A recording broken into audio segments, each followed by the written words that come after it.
Assalamualaikum dong sanak muna. Kita bertemuan dalam program Basurung Panjang Spesial Ramadan. Tapi sebelumnya, jangan kada ingat untuk di like, komen, dan juga share video dan channel berikut ini di media sosial Pian Berataan.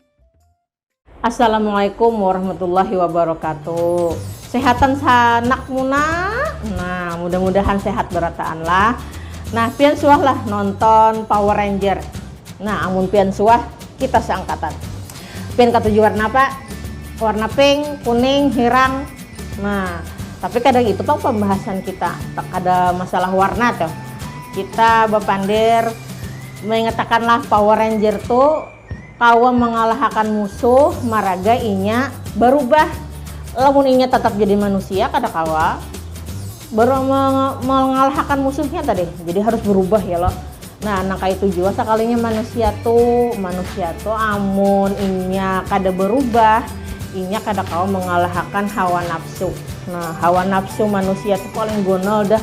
Ujar Nabi, siapa nang kawa mengalahkan hawa nafsu, inya nang paling kuat. Apalagi lamun hendak bukaan puasanya lah jam 3, jam 4 tuh godaannya banyak bener.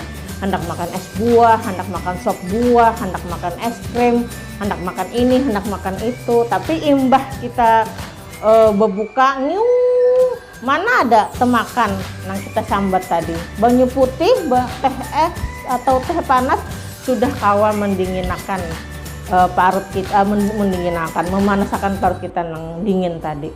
Jadi intinya papadahan julak hari ini kita mesti berubah supaya kawa mengalahkan musuh terbesar kita, apa itu hawa nafsu. Nah, itu aja papadahan julak, mudah-mudahan pian katuju. Assalamualaikum warahmatullahi wabarakatuh.